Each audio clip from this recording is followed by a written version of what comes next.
I now call to order the regular meeting of the King George County Service Authority Board of Directors. We'll start with an invocation by Ms. Binder and the Pledge of Allegiance by Mr. Miller. Stand as you are able. Please, Lord, watch over us to make the right decisions for our constituents and those that are on the service authority. Amen.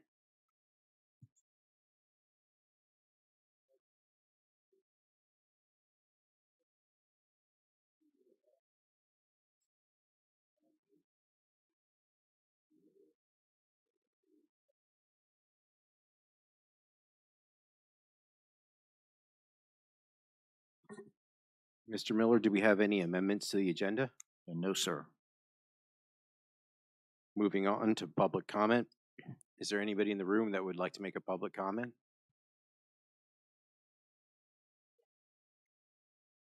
All right. Please come up to the microphone, state your name and where you live. Just for everybody's information, comments will be limited to 3 minutes per person in order to afford everyone the opportunity to speak. If comments relate to a specific public hearing item, we ask that those comments at the time of the public hearing. You may begin. Good evening. My name is Elizabeth Strength, and I live in Fairview Beach. And I would like to comment on our current debt status and the rates that we are working with to repay that debt. I remember 30 years ago or so when we initially assumed that debt, I thought, boy, I feel sorry for those people on a fixed income because they have to carry a higher burden. It's been a long, strange trip, guys. 30 years later, 29 years, I'm not too sure. I'm on the fixed income, and I have no idea where we stand with the original debt service for the purchase of the Sidnor systems. I've talked to Mr. Miller, and I also communicated in an email with Mrs. Cleveland. Thank you for your response. And I have major concerns. I think looking at general feedback online, there is no sense of where we stand with the debt. What is the portion of the original debt that remains outstanding? What has been added to that debt? Has there been any fines associated with the management of the water system that have been incorporated into that debt? And whose responsibility should be that? Should it be the shareholders, the consumers, or is it more a county issue and a government issue? Also, I will bring up something that's probably not going to be popular in the county. The water service provided to the county is infrastructure. It's infrastructure that benefits all within the county. We should broaden the scope of those who pay for this debt. They benefit through newer buildings, through services such as Walmart, and I guess the newest thing down there, service stations. We need to lessen this burden, and we need to get it paid off. I am not a financial wizard, but somehow 30 years later, or 28, 29, we couldn't really figure it out. Why am I still paying for it? I think I paid my fair share. When talking to Mr. Miller, I volunteered to, I'm great in the research library, to research the history of it. But I think we need a history. The original debt, the status of that debt, what has been added to it, what are the plans to add to it, has it been restructured, those type things. It's time. I paid my fair share, and I want to know that there's an end in sight. Thank you all. Thank you, ma'am. We appreciate the comments. Is there anybody else that would like to speak in the audience? Mr. Dines, anybody online? No, Mr. Chairman. All right, we're closing public comment and moving on to a report of the members of the board. Ms. Binder? I don't really have a report, but I do want to thank Citizen Elizabeth. I missed your last name, but I thank you for coming. I know I've done a lot of research on the Service Authority's history, and it is quite complicated. And I appreciate you coming and sharing your concerns. Thank you, and that's my full report. Ms. Cleveland? I too appreciate the public comment, Ms. Drink, and I received your email and was actually going to read that into public comment, but thank you for showing up in person. I appreciate that. I will say that we have not gotten the final numbers as far as what our debt is standing right now. I think we probably could give an idea of where we are in relation to our debt, but until we receive the numbers from our financial advisor, we wouldn't be able to give that information right now. However, this past week, I was able to review the fees that we've gotten over the last 7 years, which was requested by Supervisor Collins. And I can let you know what that is in response to your email. One of the things that I wanted to make sure the board was aware, I had asked Ms. Lackey to provide the breakdown of all of the Bowdoin fees since they were in contract. Our initial contract with Bowdoin was a little bit over $4,700 to be the operator in charge of the class A operator, class 1 operator. And after the instances that happen at the Dahlgren plant at or around, I can't get my dates straight, but at or around December 21, January 22, their scope of work did increase substantially, and therefore you could see in the fees how substantially they increased as well. So I wanted to make sure that the board gets that information so that they could see how much we're paying in Bowdoin month to month. But I also wanted to ask Ms. Lackey if she could provide us with a breakdown of the invoices. So whatever we're paying outside of scope on, and what specifically outside of scope we're paying for month to month, so that we can understand what they've been doing outside of the scope of that contract.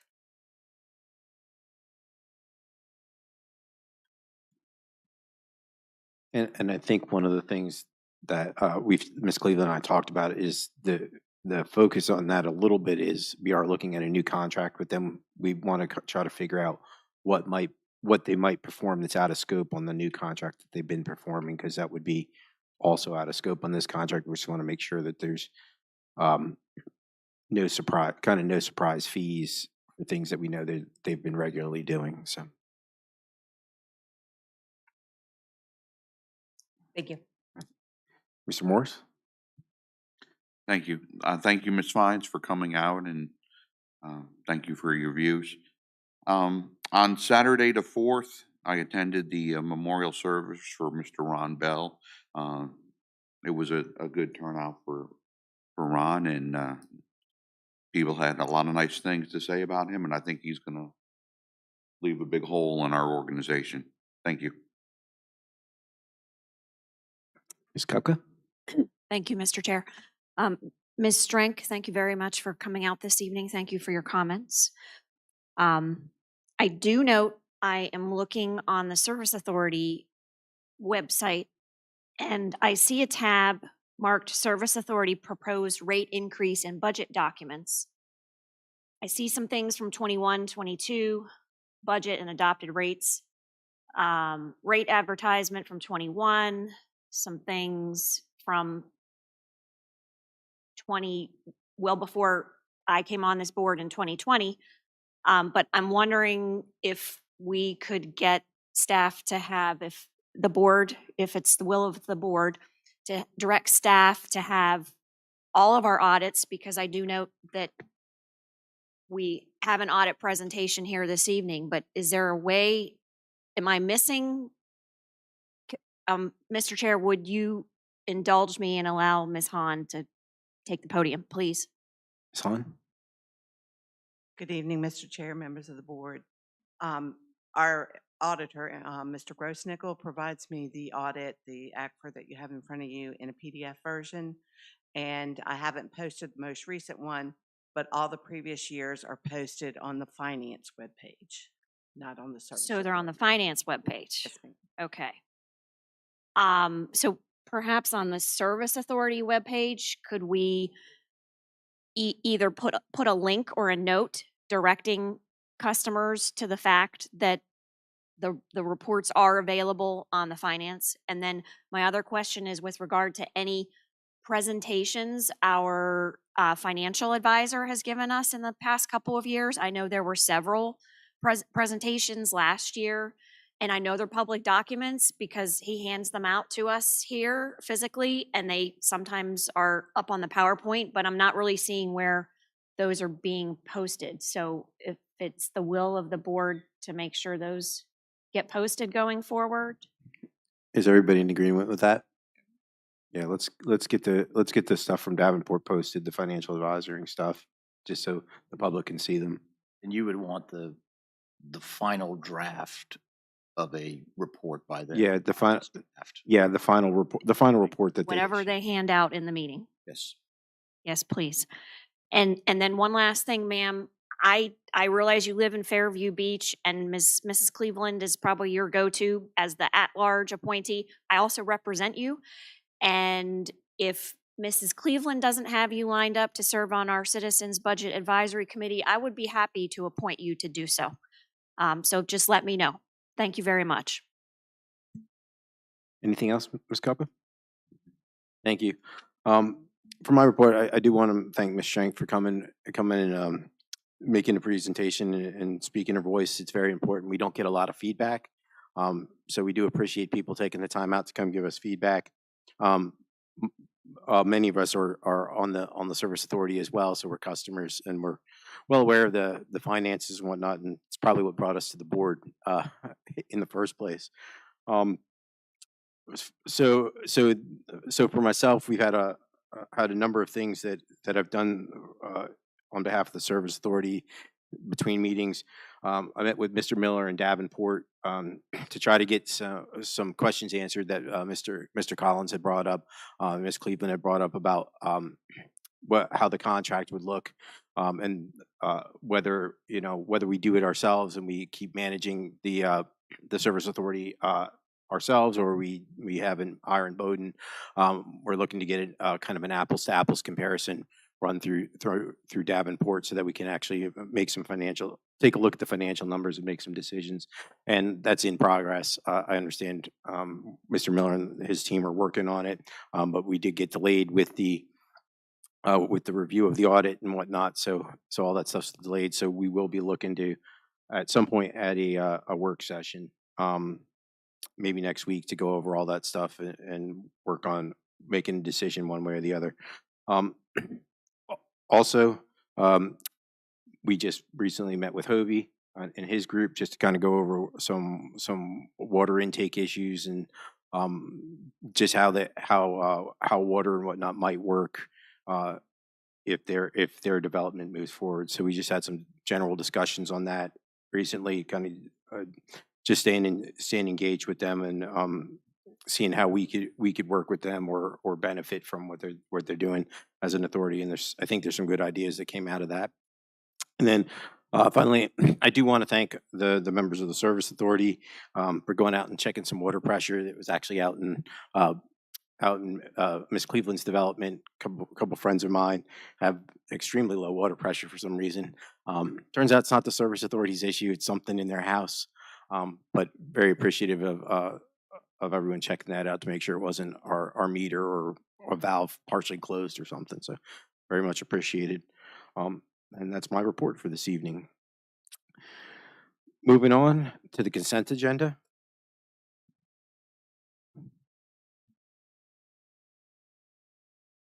I move to accept the consent agenda as written. Second. We have a motion made and properly seconded. Is there any discussion? Seeing no discussion, all those in favor? Aye. Aye. Chair votes aye, motion carries. Report from the county attorney, Ms. Lackey. I don't have any major updates. We were not able to get the draft and Bowden contract as part of the agenda, but we have completed negotiating that. So I don't want to foreshadow what's to come in the next discussion, but if there's questions related to the contract, I'm happy to answer them. Are there any questions for Ms. Lackey? I do have a question, and I'm just wondering because it's an action item on here, so does that mean that we're not going to have that today, or? So in discussions with Chairman Parker, we thought that you all would not be prepared to vote on a contract that you got at the last minute. So that's why I I said just wanted to think- make I sure think because I was like, oh, we'll still have some discussion, but I don't think anyone has any expectation that you all would act you. on that item this evening. Yeah, we discussed it and it would be coming too short, and I didn't think anybody'd have enough time to read it and properly digest it. So, all right. Anything else, Ms. Lackey? Right, moving on to presentations and reports. We have a presentation of the annual audit by Mr. Andrew Grossnickel from Robertson Farmer and Cox.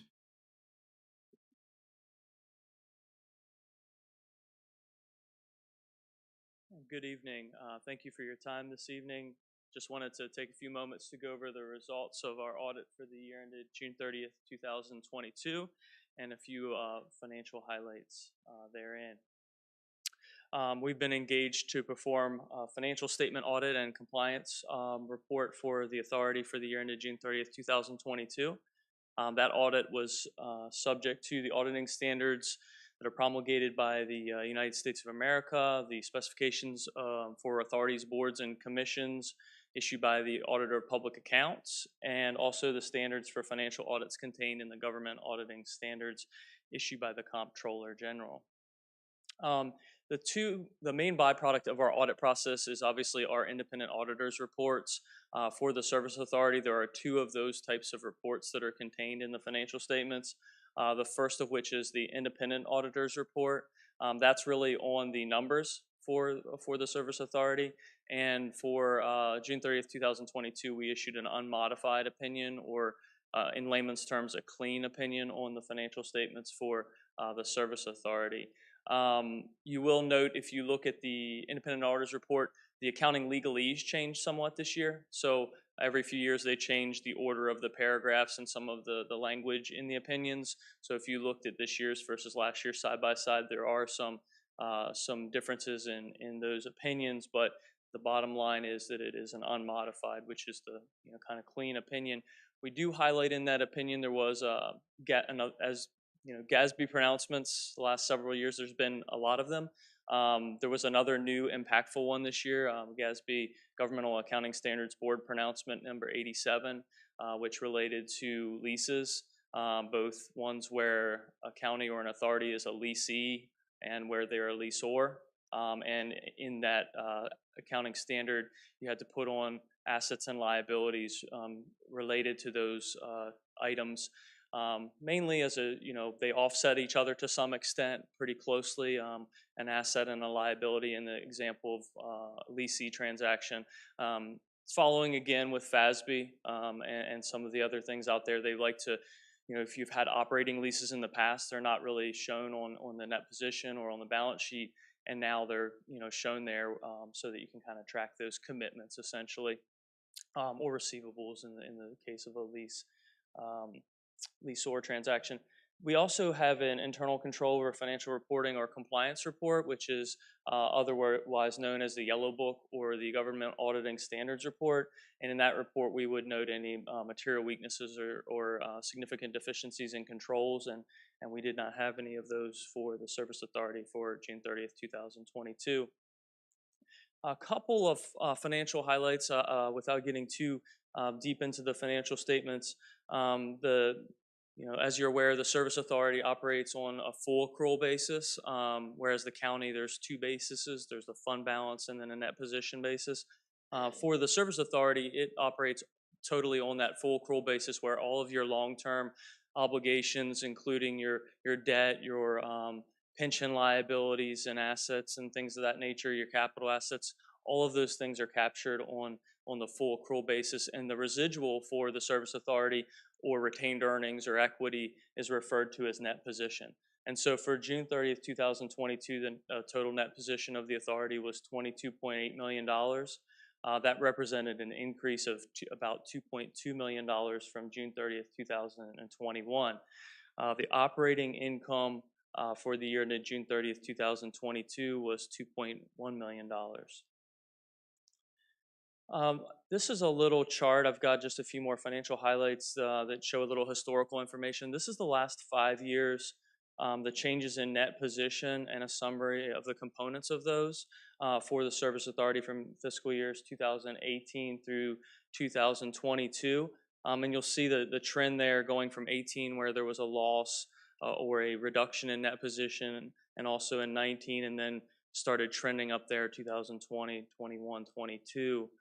And then in more of a visual chart format, this is an analysis of just the operating revenues and expenses. So this excludes developer contributions or transfers of that type, and also excludes interest on debt service. But just from the operating revenues and expense standpoint, you can see there 18, 19, the lines there were very close, 19 almost right on top, and then that spread has increased the last few years to where operating revenues have outpaced operating expenses, and that delta's grown a little bit. So those were just a few of the highlights for the year ended June 30th, 2022. I'd be glad to open up to any questions the authority board members may have on the financial statements and audit.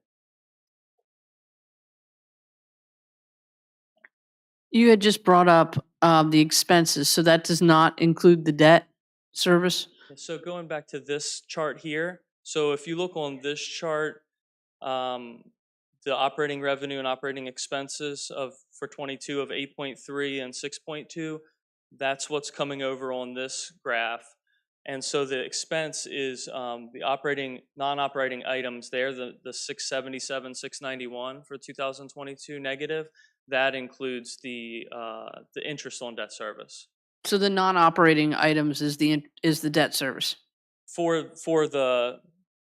the primary item in the non-operating is occasionally there's a state or federal grant that's a non-operating grant. And then when you get to the capital contributions, like in 2022, there was, I think it was Hop Yard, there was some infrastructure that was contributed, and that's also technically non-operating, but it's in its own line there. So for the most part, if you look across that line, for the most part, those the net non-operating items is primarily debt service. All right, thank you. Interest on the debt service. Yeah.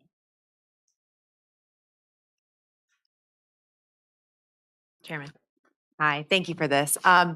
So this is a little bit overwhelming, I think, when we're looking at all these financials. Is it possible that after we review it, that we can ask you some questions, maybe email and get some answers back that way? I know that after I look over it, I'm going to have some questions. I just wouldn't be able to tell you right now. Yeah, certainly. If you want to just probably direct those through staff, be happy to answer any questions. Okay, thank you. We have. I know a lot of information in these reports. It takes some time to digest.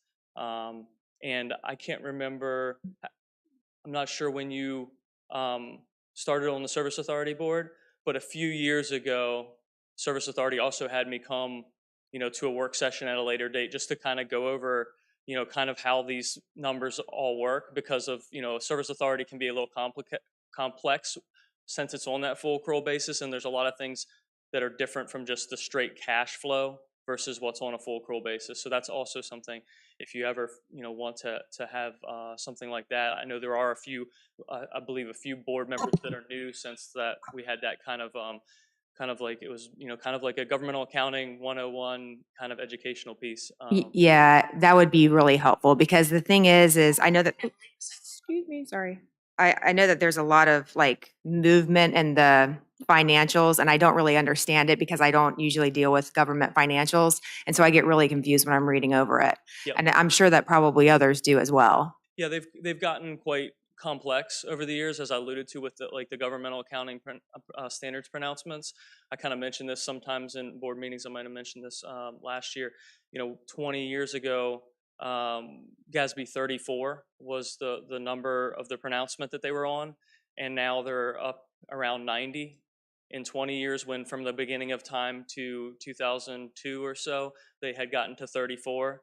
And a lot of those over the last 20 plus years have really added a lot of complexity to the report, and also just a lot of disclosures that make it a little tricky to kind of sort through and see what is kind of the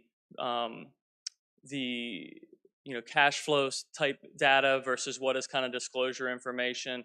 And on the county side, it's a little easier because they have those two bases. So you have that kind of fund balance basis where it only has like your near-term obligations and doesn't have all these things like, pension and OPEB and these things that are really like long-term liabilities that you don't have much control over funding because maybe VRS, tells you what your rates are and things like that. So those are the kind of things where the Government Accounting Standards Board has their reasons for wanting that, and it's the rating agencies like all that full financial information, but it makes it a little more complicated for stakeholders to dig through the numbers for sure. Are there any other questions? We thank you. We thank you for your presentation, and we'll probably have you back for that Government Accounting 101 session because I think that'll be helpful. Sure. Thank you for your time. Appreciate it. Moving on to action items, I guess it's really just discussion questions on the water wastewater operator contract, as alluded to before. Well, it's just kind of minty getting finished off. So we'll look to kind of go over that maybe at a work session meeting, give everybody time to look at it, get it in your hands, look at it, digest it, and then go through it and talk about that. You want to? Ms. Bender, I think. You might be covering it. I had remembered an email you had sent that has set up a date for said, because it's probably sooner rather than later. Yes, sir. Yes, ma'am, and yes, sir. So we had, I think we were looking at providing you with two sets of information. First of all, like Ms. Lackey referred to the proposed contract, and that contract has been discussed, and as Ms. Lackey indicated, essentially the negotiations with Imboden are complete, and you will have a proposed contract that you can look at and go through. But as she indicated, we didn't want to provide that at the last minute. And the other part of this is there was some financial information I believe you wanted that was going to look at kind of an apples to apples comparison, some scenarios that if you did not do a wastewater operator contract and a water operator contract and you stayed with your current staff, then these are the steps that you would have to take to basically make it an apples to apples comparison and to comply with what DEQ is saying. And so that analysis is, we're going to wrap that up, having a conversation tomorrow with Mr. Laus with Davenport, and we will have both that we can try to get to you. If you set a meeting for next week, we would have this to you at the end of the week. If you don't, have that planned, then, we'll have it to you in enough time for you to make a good review of it before you have to, obviously be put in a position to make a decision. So. Chairman. So I have a question about the Davenport. Is it possible that after we give him the financial information that he can let us know what the outlook of rates are going to look like in order for us to sustain the business? So for example, you know how he did that 5-year plan saying you need to increase the rates by X% each year and then you're going to be in a better position. Well, we know now that that's not the case anymore. We have to look out further and it's probably going to continue. Is it possible that he can tell us, like, if you do this contract and here's your deficit, here's what the rates are going to be next year, here's what the rates are going to be the next year, something like that? That is the direction that I thought that you guys had given us. So that is what we've talked with Mr. Laus Okay. about. So Right, perfect. that would be something that would be part of that analysis. Okay, perfect. Yes, Thank you. ma'am. Yeah, that's what I had relayed to him because I thought that's what I think that's probably what the pressing question on everybody's mind is. What are the rate effects? Well, the one thing that I want to avoid is a lot of times what I see with Davenport in our discussions, although it's great, is the restructuring of debt and things like that, which is great. And I hope that we can do that. but that's hypothetical. So I really would like to see what we have right now as it stands, what it's going to be. Does that make sense? Yes, ma'am. I think he's gonna, my understanding and what the direction we took was you needed a global outlook. You needed to factor in some of your future capital needs, but you also needed to then do this short-term review of if you did this contract, this is what you have to do. And this is what the possible rate structure would look like.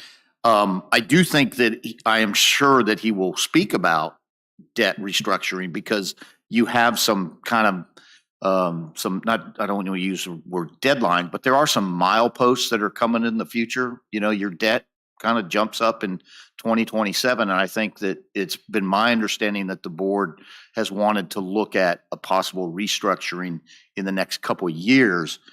Now, is the market favorable for something like that? I think that's something that Davenport could tell you. But I think that that's all kind of a global outlook is what I think they're prepared to provide you. You know, because essentially that's, you need to factor in all those things. Yes, ma'am. One last thing, I forgot this in my board report and I have it in my supervisor report. I reached out to a person that I met from DEQ in my 2 boards that I served on, and they were more than willing, if we have interest from my colleagues, any of the departments come and give us a little overview of what they do, and that might help us in the discussion. They just need direction of who they want to come speak. They're willing to come up from Richmond and answer questions for us. So if any of my colleagues have any suggestions, please. I'm thinking probably somebody from their wastewater oversight division is really, because that's the water's pretty much that's pretty under control. The wastewaters, where it'd be interesting to hear their perspective, what they're looking for, you know, now, and also what they're thinking about in the future, because I know there's always legislation being thought about. Would everybody agree they want to set something like that up if we can? Well, if you're gonna do that, I would say you need VDH and DEQ here because as I've said before in other meetings with them, they don't know what each other's doing. And they keep telling us different things. One agency tells us one thing and the other agency tells us something different. And the last meeting I was in on with them, they were totally clueless what the other agency had told us, and I asked them to reach out to each other and get to a consensus. And have you heard back? Because I have not. So until they can get their house in order, it just we keep ping-ponging back and forth between them. Well, I'll reach out for water and wastewater. Mr. Chair, can I ask a question of council? Yes. Ms. Lackey, is there a way to make sure that if we held such discussion, it would not have a negative impact on pending negotiations? I don't want us to get someone here. So we are still negotiating a consent order. But as I understand, the proposal from Ms. Bender is just to get an overview on what the DEQ's roles and responsibilities are. So if there's interest in having an overview of that, I don't see that as impacting our negotiations. Chairman, I have a question. Yeah. So is it possible that we could get, to Mr. Morris's point, VDH here as well? Maybe we can have them the same day so we can sort of see what we're on I'd the point to same Mr. page? Miller on that one because I only have contact of DEQ. I don't think that would be a problem. I think we just have to make the request. I'm happy to do it on behalf of the board to both of them, or to let Ms. Bender try to set up something on the DEQ side. We can reach out to VDH and have them here as well, and they can tell you what their regulatory role is. And the previous contact that we had was a gentleman by the name of Doug Meyer, and he's since retired, but he always was more than willing to come and speak to you about the water side and all that goes on. So we're happy to do that. I also would point out that Ms. Hall with Community Development, they interact with another gentleman that's for every development-related activity that goes on in the county. And that may be another contact that we could bring here and have a discussion. He's with VDH, and we're required to kind of get a sign-off from him on everything. So that's another way. It's just, I think any kind of information is always helpful, I think. Yeah, and also because if there's a disconnect, if we could get them at the same time, perhaps we can, figure that out. All right, so I think everybody's in agreement that Ms. Binder and Mr. Miller will look into getting VDH and DEQ to do a do kind of a presentation on what their oversight roles are and what they're looking for and whatnot, so we can have a better understanding. Are there any other questions? If not, the one thing we have to look at is setting we put it here, I guess, is set a meeting date. What's next week's look like for everybody?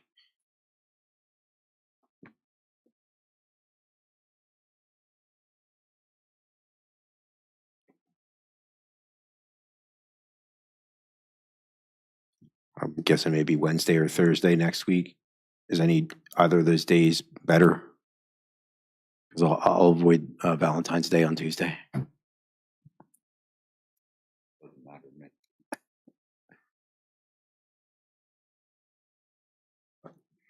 Ms. Binder, Ms. Cleveland, and either day better for you? If it's Thursday, it has to be after 5:30. I prefer Wednesday, but I can do either. All right, well, it sounds like everybody's up for Wednesday, so Wednesday maybe 5:30? Does that work for everybody? Switch it. Can you just send out a Google invite, please? Thank you. And we'll have to, I guess, kind of track down a location. I don't believe, Mr. Dines, I don't think there's anything scheduled on here Wednesday, is there? Not that I know of. I know Tuesday is the planning commission, so. Right. So I'll get, yes, we'll track that here unless otherwise told. Okay, sounds good. Mr. Chair, specifically, what's going to be in the meeting? Just the contract, or?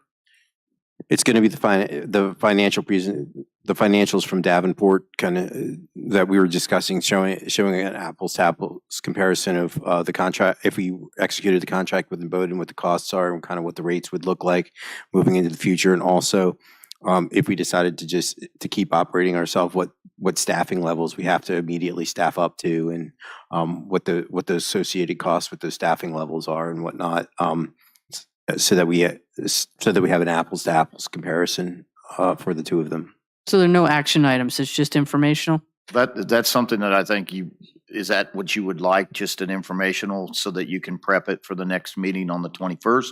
Or would you want to actually be in a position to make that decision next week? Because if you did that, then you would probably want to set this up as a special meeting and not just a work session. Well, my question comes in is the current Bowdoin contract, because it's month to month. When does that end, and when do we have to renew it? And if it drags out, what goes on? We're currently in a month contract right now, and it will end, I believe, on the 9th of March. So we're okay in that respect. But yes, you would have to, if you don't come to some kind of arrangement, then we'll have to plan on another extension or at least some other plan. But so whatever preference you guys want to do in terms of next week's meeting. So what's the preference? Work session to get the information and digest it, to vote on it at the following meeting, or take action, make it a special session? What is everybody's thoughts? Mr. Chair, I just want to point out the calendar for March is very similar to February. The first day is on the first day.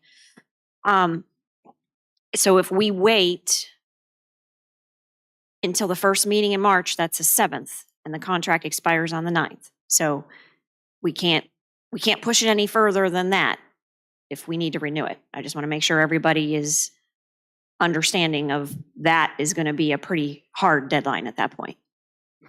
Yeah, so I think we have to take some kind of action at the next meeting at latest on the 21st, one way or the other. But do we want to take action at a special work session next week, or do we want to just get the information and then consider it for our meeting the following week to take action. Mr. Chairman, I wouldn't want to take action at the work. I would rather have a work session. And if we needed to extend the contract on the 7th, we've been doing month to month, so that shouldn't be a problem if we had to do that.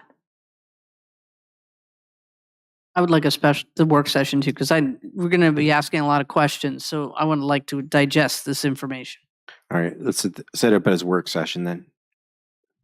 Yes, sir. All right. Moving on, we don't have any discussion items. General Manager's report. Okie dokie. Updates on the to-do list, which should be at your desk. The items in red are the new updates.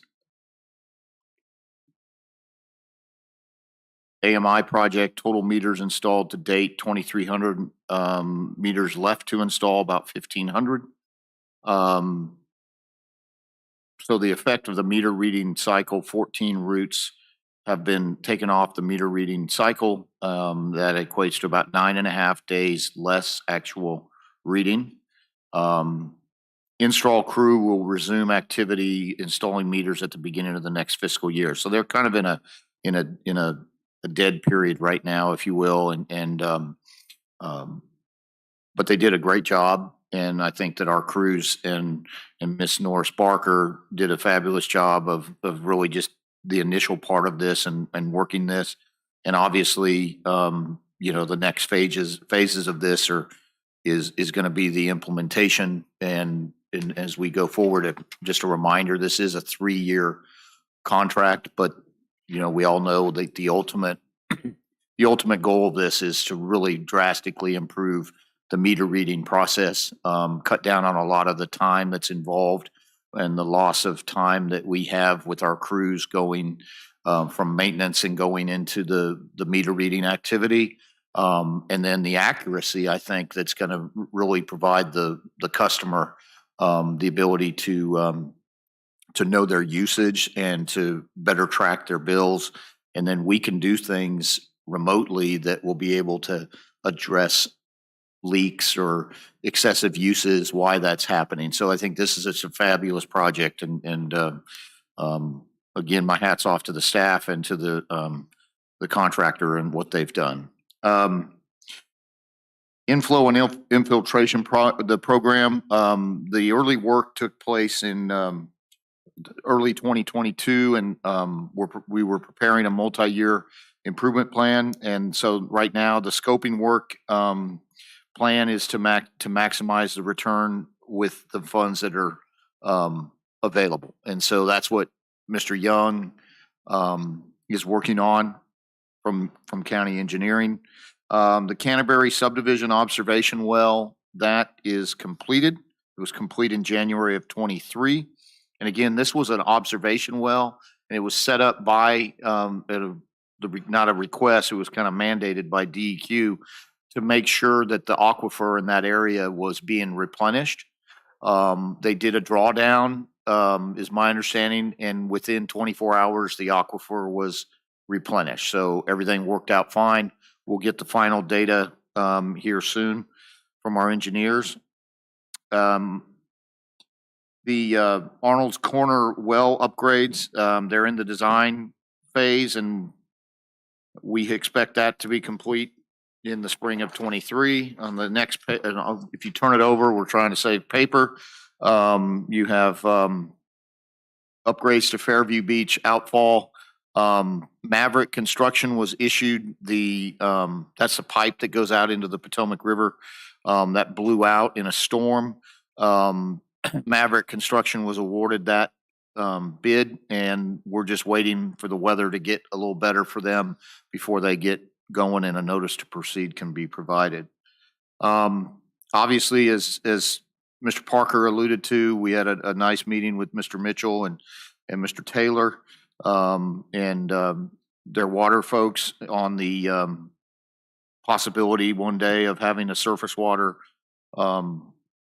or surface treatment plant, if you will, for water treatment plant, and what our surface needs are. But I will tell you this, obviously, we are looking at private sources, as you know, but we also have reached out to the various counties around us, in addition to Caroline, which obviously this board had a presentation a couple years back.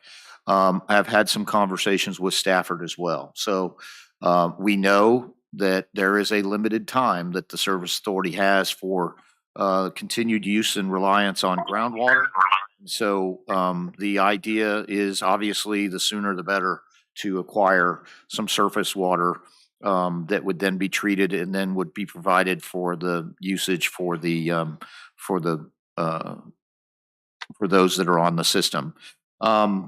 Decommissioning of what we call the Dahlgren Sludge Pond. It's a residual pond, and that is based on the weather as well. I believe it's Johnston Construction Company was also issued that bid back in October, and so we're just waiting for the weather to get into a good position for them where they could then begin that work. One of the other things that's a new item that is on this list is the low-income housing water assistance program through the direction of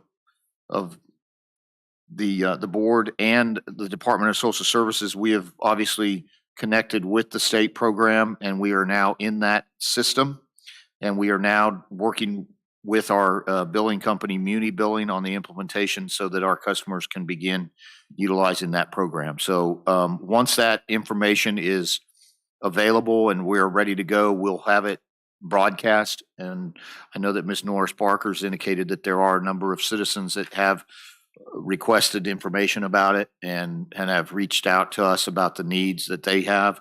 And so we want to get this thing up and running and be able to help some folks out.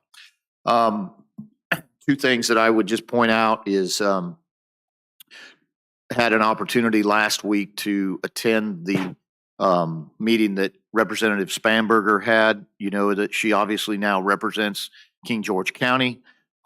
She's very interested, as well as her staff, in helping out and providing opportunities for funding.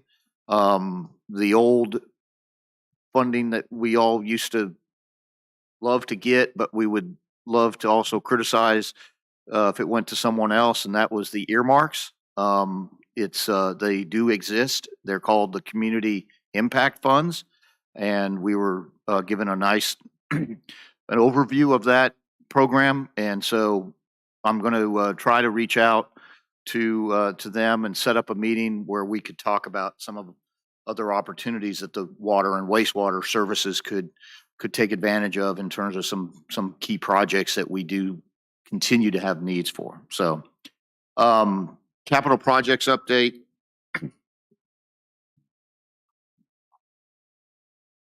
I guess the one person that you see just about as much as as myself is Miss Megan Pitts.